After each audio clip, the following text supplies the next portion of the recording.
This episode is brought to you by TaxAct. Don't do your taxes alone. Join TaxAct's National Admin Night. Admin nights are social gatherings for getting through your to-do list. So get ready for a night of fun, finding deductions, and filing taxes with TaxAct, where you can file your federal and state return for just $49 through April 8. Let's get together and get them over with. Visit taxact.com/admin-night for details. This episode is brought to you by Fandango. People say fans are too distracted these days, but the truth is, when a great movie hits the screen, you show up, you stay glued, invested, part of the story. And without fans like you, there'd be no cinema magic, no shared moments. So head to Fandango.com to get tickets, stream, or rent or buy top movies and series. Fandango loves fans. Hi, we're sisters, Amy and Nancy Harrington, founders of the Passionistas Project, where we believe that every woman deserves to be seen, heard, and celebrated. Our mission is simple but powerful: to give women a platform to tell their unfiltered stories, the stories that inspire, challenge, and break the silence around what it really means to follow your passions. On each episode, we have conversations about courage, authenticity, and the messy, beautiful journey of living life unapologetically. So what happens when hip-hop meets cinnamon rolls? Today's guest is Lindsay McDonald, co-owner of a hip-hop themed cinnamon roll bakery in Los Angeles that she built with her husband after starting out baking from home. What began as a small family idea has grown into a vibrant shop where music, culture, nostalgia, and bold flavors come together, proving that when passion, creativity, and community mix, you can turn a simple cinnamon roll into something unforgettable. So we are so excited to welcome Lindsay McDonald to the show today. Hi. So Lindsay, what are you most passionate about? I think I'm most passionate about being a mom. I think that's what I'm most passionate about. I think that's what I'm really good at too. Our 14-year-old is so special, so unique. He is a complete mix of my husband and I, just right down to the T, right smack in the middle. He has so much creativeness that I bring, and he has such kindness in his heart, like from the both of us. And he makes me passionate about what we do, what I do, and life. And he is everything. He's everything. So, yeah. Yeah, we like to see him pop up in your social media feed. It seems like such a beautiful unit, the three of you are. He's so fun. Like when we first started, he was 6, I think. And it was really cool, right? It was like mom and dad, they weren't,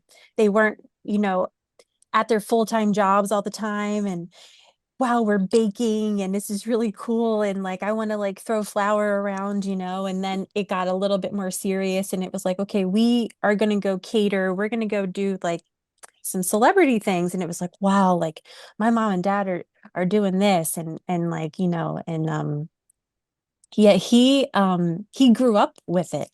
He grew up with it and like being in the store and people see him in the store and he's bagging your cinnamon roll and he's taking your order. And then last week he was, buttering the dough and he's like the real deal. It's really cool. Well, it sounds like you're setting a good example. Was family always important to you? Did you have a close family growing up? We didn't have this humongous family. I feel like I always wanted. I lost my brother. He was only 41 when we first moved to LA 10 years ago. We moved here to like all be together. My brother lived here first. And then me, my mom, my husband, our son, like we came out and like my brother was having a son and we just all wanted to like raise our kids together and be together. And like he passed away suddenly from like a rare heart thing that we didn't even know he had. So I lost my brother and that was the hardest thing that I've ever been through because we were 10 years apart, but we were best friends. And now, not to say that like family wasn't super important, but now it's even more important than it was. So like every moment, every chance I get, like it's like I want to make the memories, and I want to hold on to them, and I want like my son to have really good memories, and like I take care of my dad and like my parents, and so it's just, yeah, family is something is really important to me for sure. We can relate. Yeah. So, what role did music and creativity play in your early life? Early life, I was a dancer. I did a lot of hip hop. I did a lot of tap, which was so funny because tap is such like it's like a dying, like not a lot of people. I don't meet like a lot of tap dancers, but the dance school that I went to in Philly, like they specialized in tap. So I got to tap with Savion Glover in New York City, and uh, just, to name one. I mean, it was every day, every night of my life through high school. I went to a creative and performing arts high school. So I went for dance. So it was like big in hip hop. It was big in jazz, African, lyrical, like everything that you could imagine. Like I was in like the Puerto Rican Day Parade every year. We did the Boscov Thanksgiving Parade every year. So music is such a huge part of me and my husband. Like if you think about it, it's crazy. Like it gets you through grieving. It gets you through depression. It gets you through like these like super happy moments, right? So to bring that into a business that I get to do every day, it's like it's so fun. It's so great. Like we go into the bakery every day and like we pick what genre we're going to listen to today, but like when the guests come in, it's always hip hop, right? Because we that's what we both grew up on. So but music, like just to be so involved and so like Broadway, like my mom used to take us like to New York once a year. We would see one show, right? And like I remember I auditioned to be a Rockette my senior year of high school. I was like a quarter of an inch too short, and that was okay. But I knew that that was what I wanted, something with music. That's what I wanted to do. Our sister is a tap dancer or was a tap dancer, Nice. so we get the tap thing. If Okay. I'm gonna go see a musical, I'm always like, there has to be tap dancing. Yeah, That's a musical. I love that. I Yeah, love that. yeah. So where did you meet your husband? How long have you known each other, and where does his love of music come into this? So I met my husband in high school. I was a freshman. He was a junior, so he was older than me. And I remember seeing him for the first time on the staircase that came from science. And when I was going up and he was coming down, and my husband has these beautiful eyes that are very, very light colored. So they shine in the sun. I always say he loves when I say that. But that was the first thing I noticed. And then I feel like his energy was the second thing that I noticed because he has such a good soul. And we immediately became friends, and I feel like we always just kind of had this crush on each other. And then he graduated, he went off to Yale. He's a very intelligent person. I'm always jealous. I'm like, I wish I was as smart as you. Um, and we always had the same friends growing up in Philly. So like his guy friends and my guy friends were the same. So we kind of rekindled like as like college had ended and we started dating, and then that was it. We never looked back. We've always been together, just um I've never, it's really weird because I never get sick of him. And like I always question, I'm like, why aren't I tired of you yet? It's been so long. But he's a great dad. He's a great husband. He's a great business owner. It's really nice to have somebody. He's also an accountant, so he keeps our business. You're right. Yeah. I feel like I'm the creative one, always bouncing flavors off of walls and seeing what sticks. And he's like, we can afford that. And then he's like, actually, we can't. So let's not do that one again, that kind of thing. So, but he is my soulmate. His soul, we're so different, but so alike that our soul kind of intertwines, and I know that I've met him in another lifetime, and I pray that I get him in another lifetime, because I just cannot, could never imagine never not being with him. Just best friend, like just so lucky. I'm so fortunate. Very lucky. So beautiful. Yeah. So when did you decide that you were going to go into business together? Did you always have an entrepreneurial spirit? I I don't know. Like, I was a bartender for a really long time. Like, I was a dancer, and then I got injured, right? And then I was like, oh my gosh, like, what am I gonna do with myself? So then I really like to bartend because I'm very much like a people person.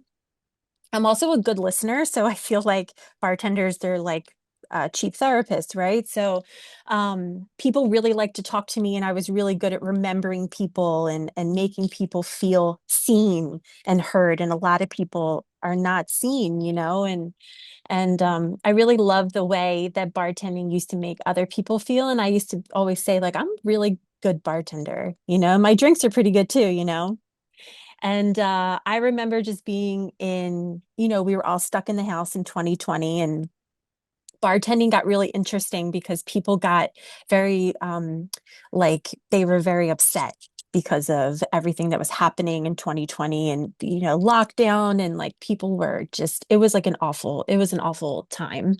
And I no, I was never really, I mean, like, I can't even say like I loved working for people, because who loves sometimes working for other people? But I was just like, we're gonna bake cinnamon roll. Like, who's Cinnabon's competitor, And my husband's like, I don't know. Like, what are you talking about? And I'm just like, well, we're gonna bake cinnamon rolls. And he's like, so then, like, we did, and I like fought through it for like 2 years.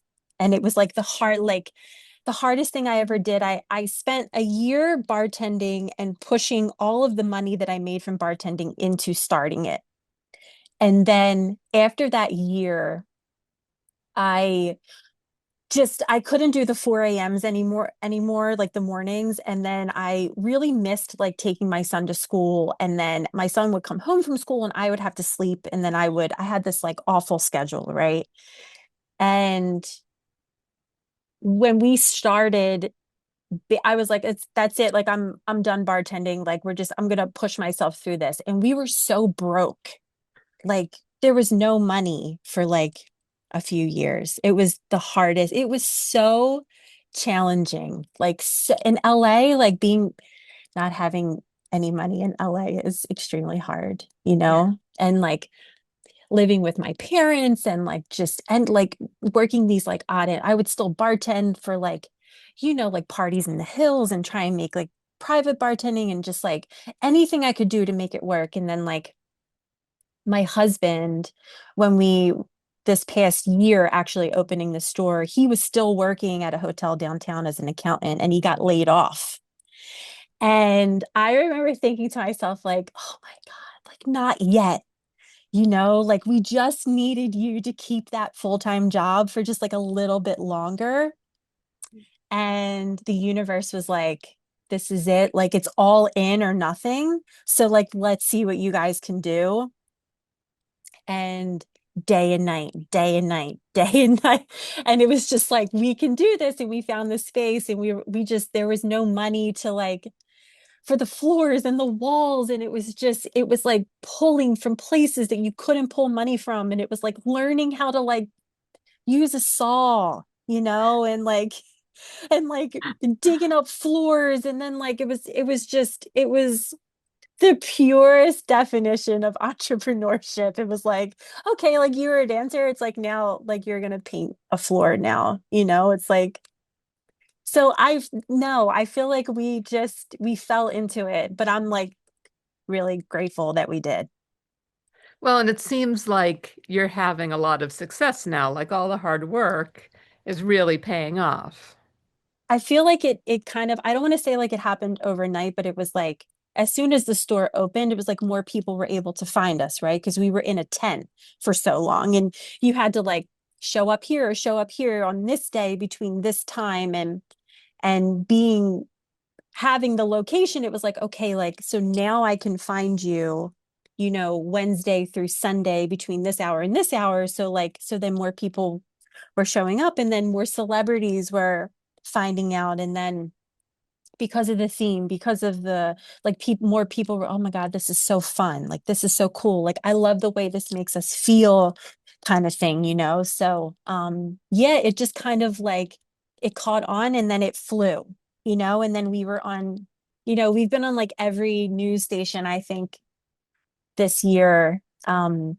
You know, KTLA and NBC and ABC and CBS, like, and we turned somebody's like, oh, I saw you on the news. And I'm like, yeah, that's us, and it's weird. It's still it's very weird still. But Yeah. very cool. It's just Yeah. amazing. So So fun. Yeah. Yeah. Yeah. you touched on it a little bit, but talk a little bit more about how the hip hop theme came into the whole thing. So we were at our first pop-up, which was Angel City Market, which I will forever be grateful for them, because it was like straight out of COVID. Everybody didn't know what they were doing or in a tent. And it was like one of our first couple pop-ups. And we would go like every Saturday for like a few months straight, to like just to make some money, to make some extra money. And my husband, like, someone would come up and they would say, oh, what do you got? And my husband would say, this is the OG cinnamon roll. This is the Big Papa. And I remember looking at him going, why'd you call it that? And we both love Biggie Smalls. Like, he's my husband's favorite rapper, so he's just like, well, I mean, like, we always knew that we wanted it to be directed towards hip hop in some kind of way. And when my husband called it the Big Papa, I remember maybe like the next week sitting at home while he was at work and just like obsessing. Like, I obsessed over this for every day. I still do.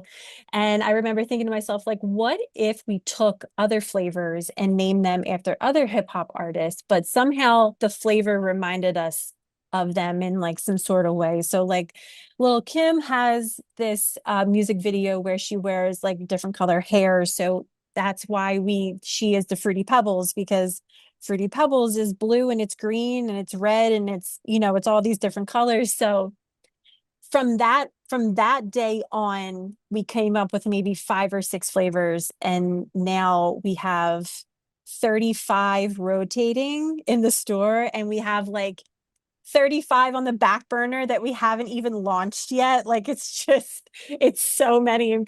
And some of them are just like absolutely insane. But yeah, so that's how that came about. What's beautiful about it is that it was a complete accident. Like, it wasn't planned. This wasn't something that we always thought we were going to do. Like, it was very organic. It happened very organically, to where we both were like, oh my gosh, this is such a good idea, kind of thing. Yeah.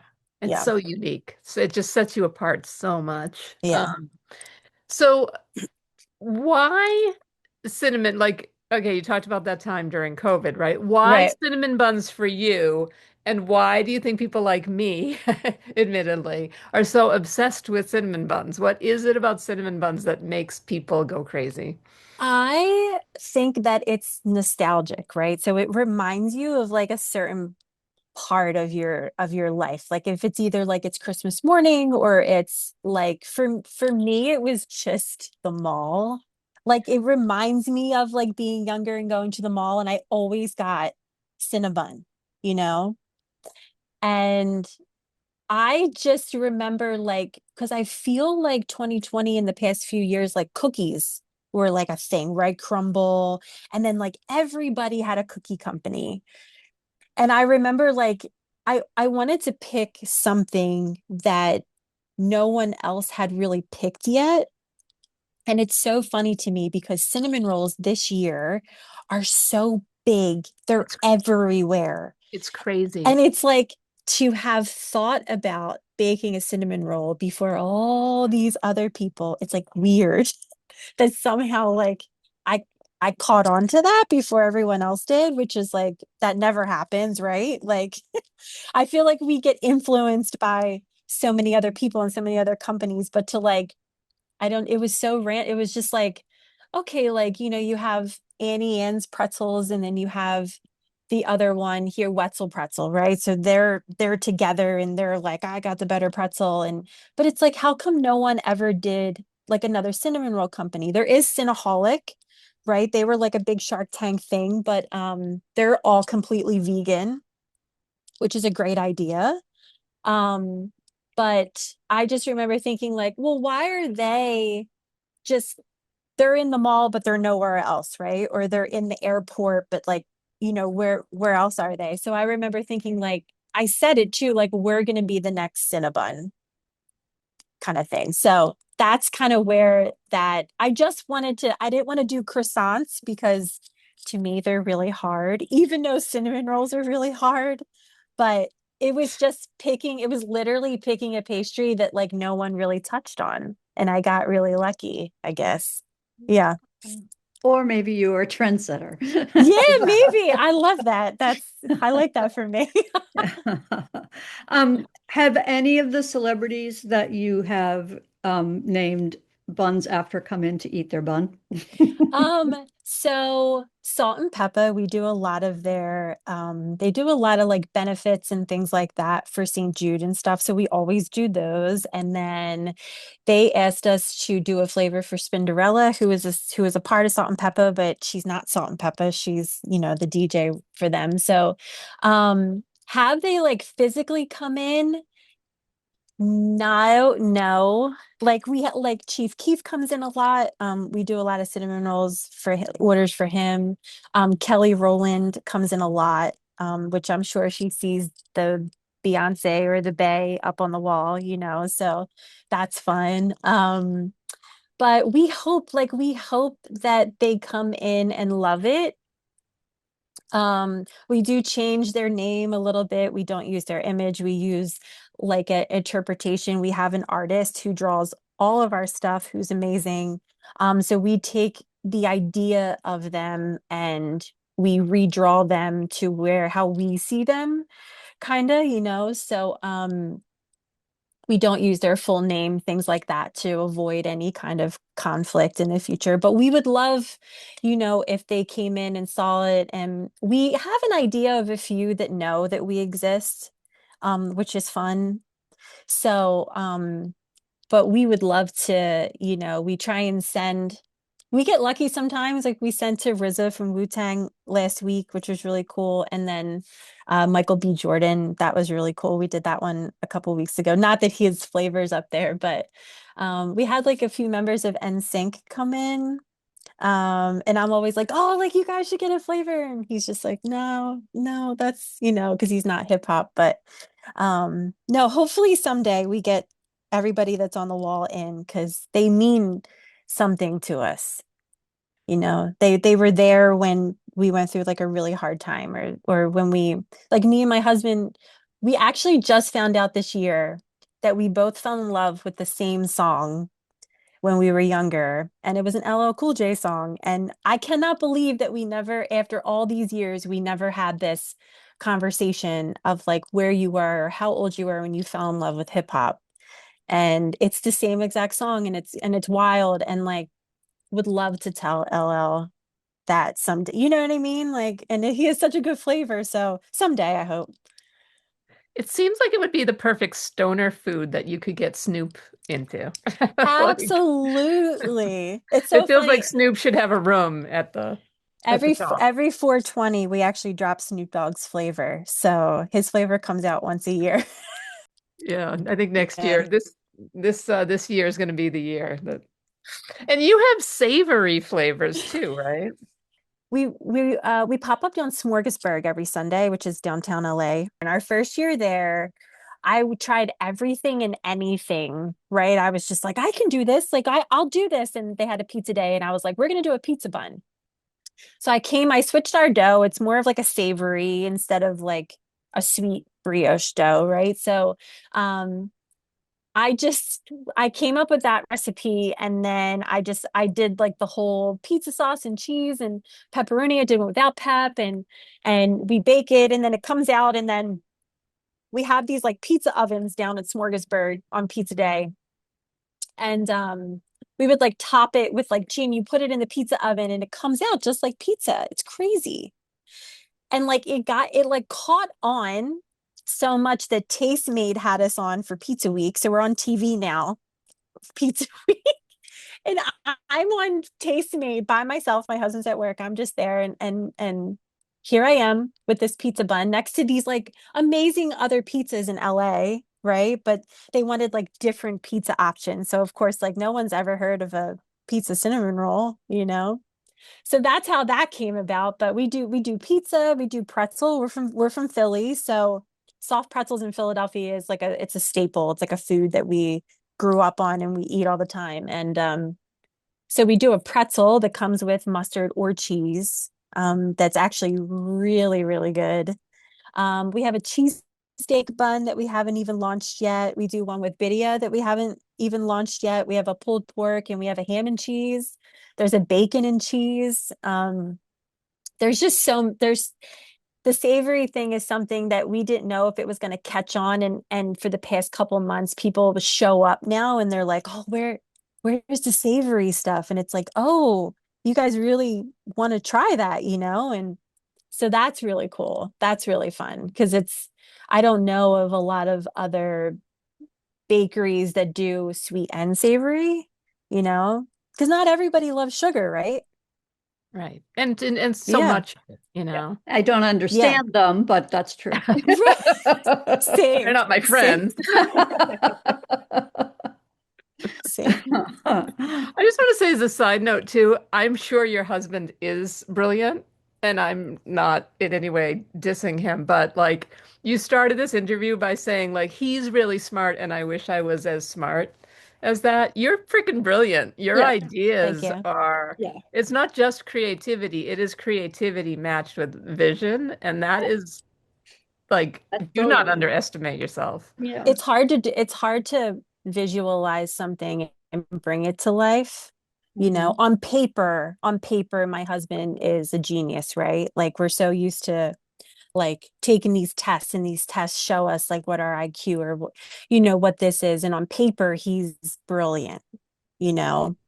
Mhm. And I just never was like that. I have like extreme ADD. I'm ADHD. I bake too many cinnamon rolls and I'm like, oh, I got to bake a cake, you know, and my creative brain it's always thinking, it's always like, what can I do next? Like, what can I do next to push the limit, you know? And like, you're exactly right.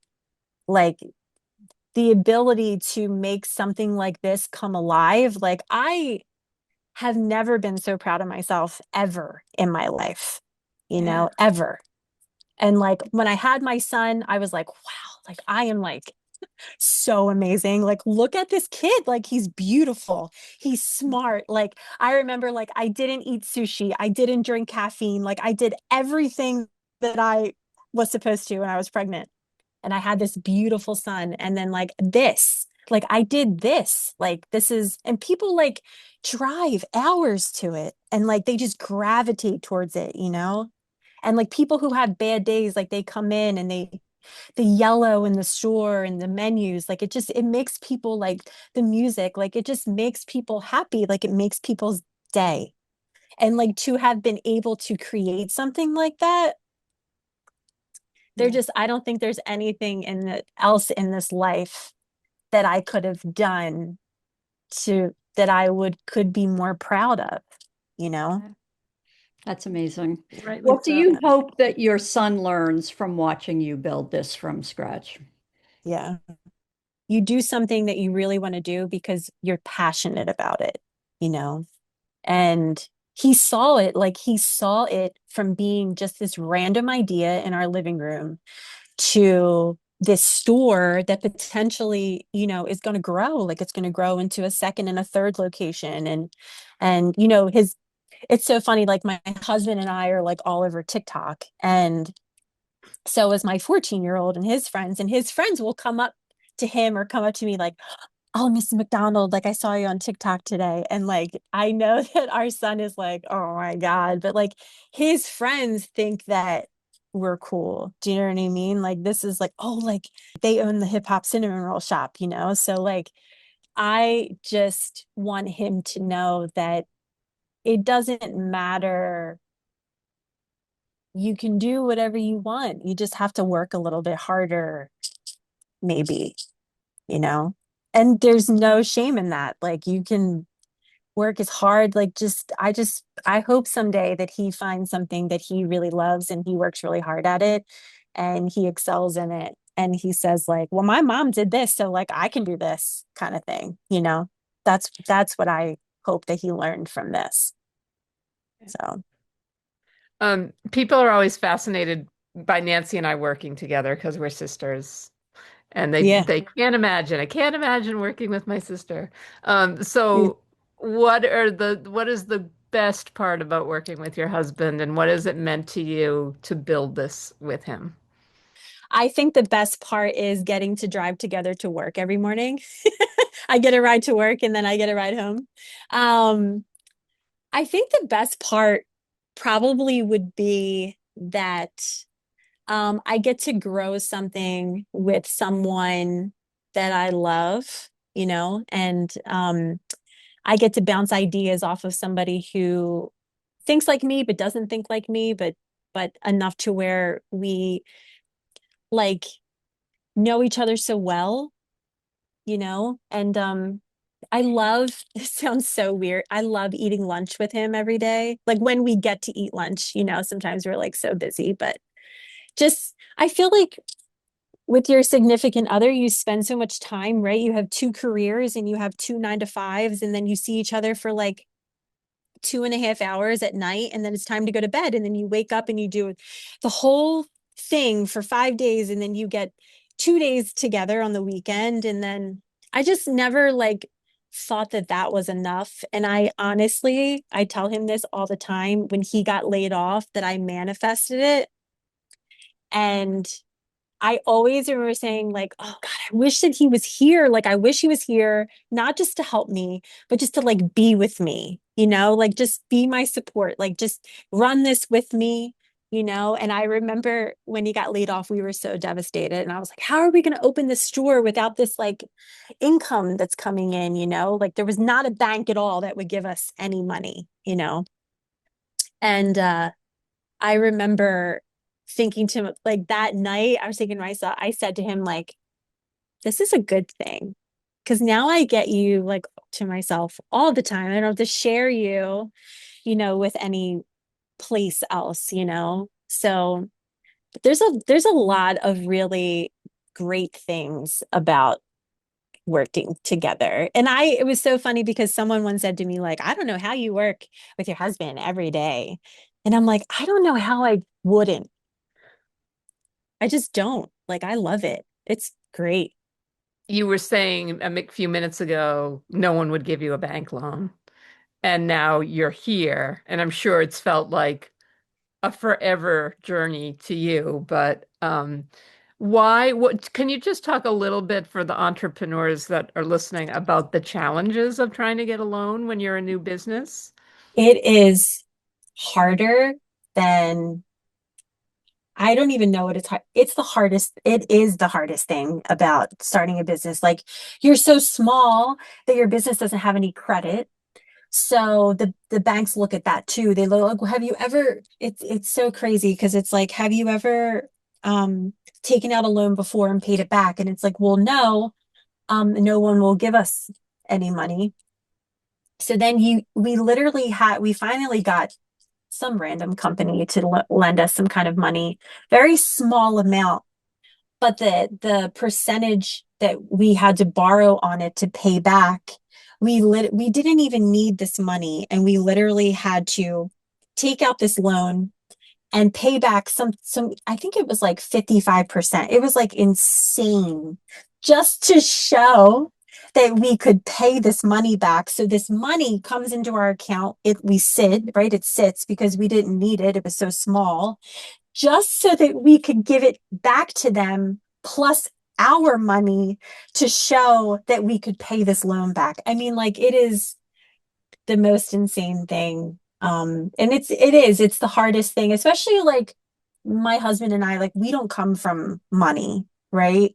Like my parents, his mom, like very blue collar, like my mom was a nurse, my dad was a longshoreman in Philly for 50 years, and his mom worked in hospitals her whole life. So like they have these small retirement funds where, they're like, okay, like here's some of this, but like you have to give it back. And then here's some of this. And like, and it's like, Dad, like I need an oven. And it's like, okay, like here's this, but like I want it back in this much, So that was the hardest part, was the hard and for bartending for the first like 2, 3 years of this, like I think the reason why it stood for so long was because I made really great money bartending, all the cash and the St. Patrick's Days and working all the New Year's Eves and, just putting all of it, like paying our bills, and then whatever was left over, it went to,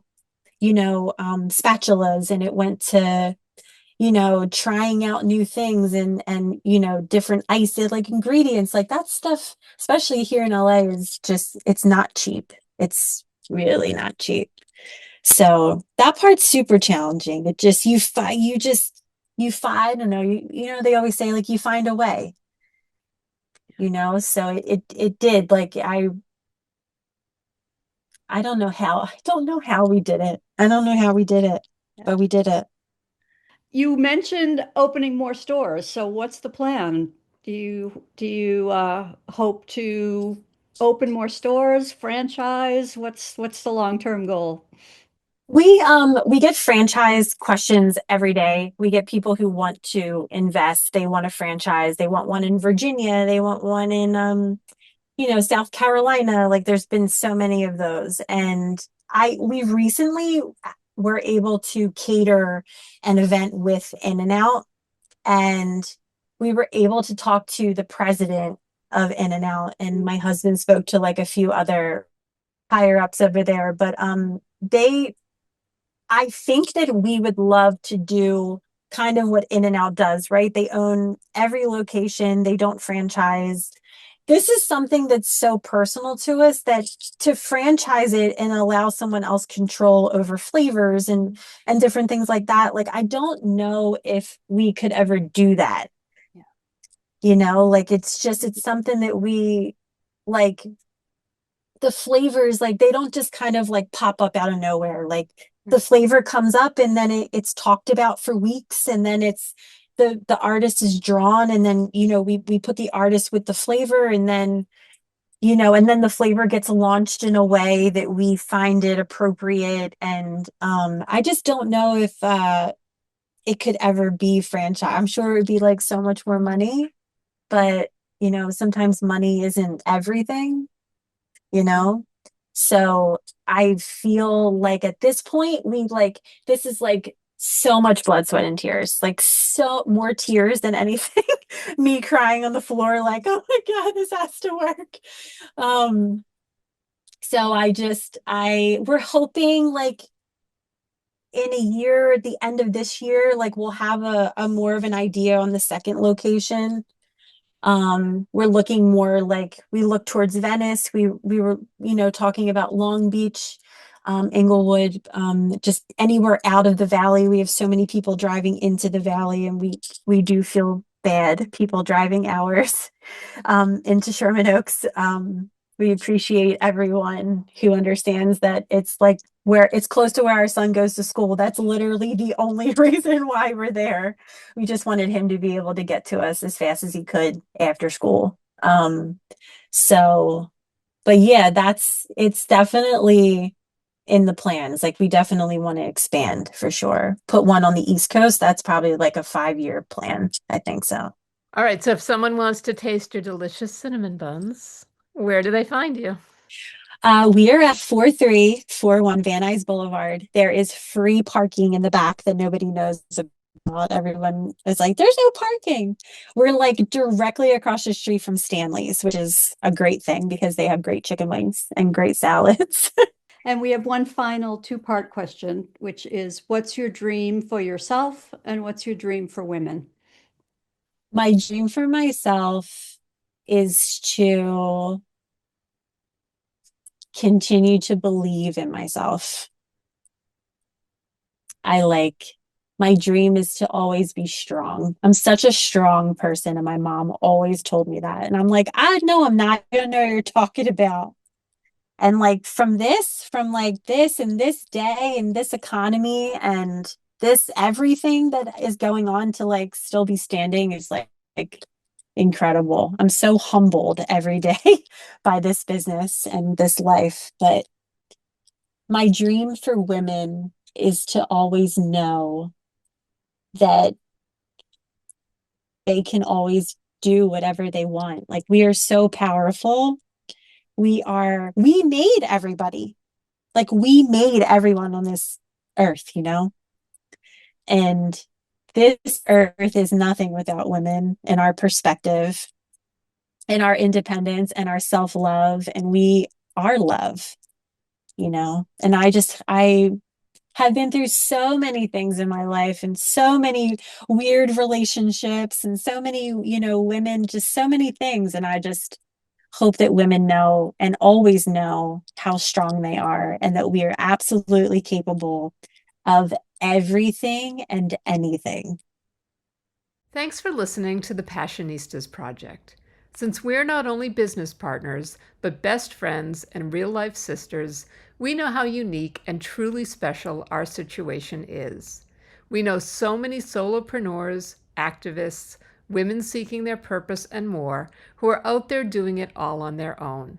They often tell us they wish they had what we have. So we've created a space for them and you to join our sisterhood, where trust, acceptance, and support are the cornerstones of our community. By joining, you become part of our family. We'll give you all of our sis tips on building meaningful relationships through the power of sisterhood and all the tools you need to thrive in 3 key areas: business growth, personal development, and social impact.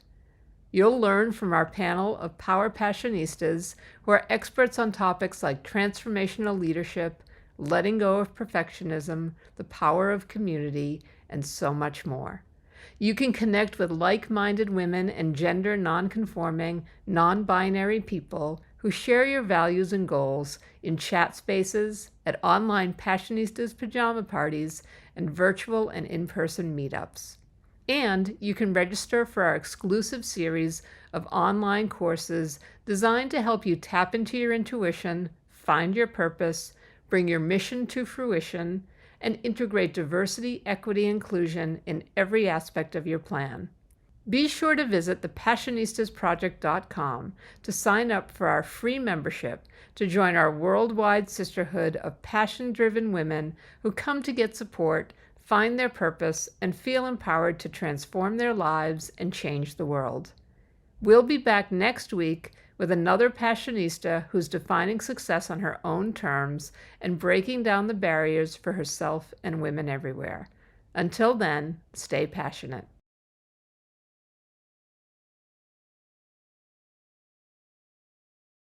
This is the powerful new single from Daughtry. It's called Antidote. I couldn't stop the rain when the hurricane was coming. Couldn't keep the pace with a runaway train going off the tracks. Looking back, it's hard to watch the poison take control when you don't have the antidote. Think Verizon is expensive? Think again. Anyone can bring their AT&T or T-Mobile bill to a Verizon store today and we'll give you a better deal. So bring us your bill. Walk in, run in, pogo stick in, teleport if you can. Ride on the back of a rollerblading yak or fly in on the wings of a majestic falcon. Any way you can, bring your AT&T or T-Mobile bill to a Verizon store today and we'll give you a better deal on the best network. Based on RootMetrics Best Overall Mobile Network Performance, U.S. second half 2025. All rights reserved. Must provide very recent postpaid consumer mobile bill in the name of the person redeeming the deal. Additional terms, conditions, and restrictions apply.